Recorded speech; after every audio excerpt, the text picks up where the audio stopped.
Hey Team Creative Design, welcome back guys. Today I am ending my Christmas vlog. I have really enjoyed sharing all of my Christmas ideas with you guys for this year 2020.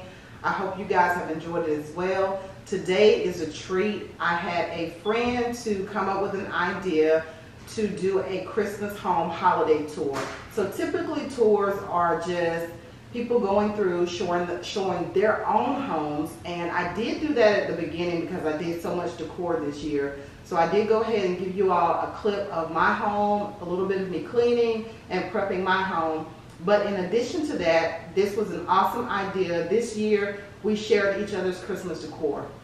So we went from home to home and toured each other's homes. We did a quick in and out, a 10-minute tour, looked at each other's trees. It gave us awesome ideas. We saw things from glitz to glam, different color ideas, farmhouse chic. It was so exciting. Each girl served a small treat that we had pre-bagged, and we had someone to do gift bags, so we were able to just pick those treats up and go. It was really, really wonderful. We enjoyed each other. We were able to laugh and smile, something we all needed during this time of year. So guys, if you're interested in watching, please stay tuned. Don't forget to like and subscribe. This is a wonderful idea that you can share with your friends and family next year. I hope you have enjoyed the Vlogmas. Please stay tuned. We'll have a lot of things coming next year. I've enjoyed you all. Merry Christmas and Happy Holidays.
Creative Design. Welcome in. Come on in and let's do a Christmas home tour.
Bye.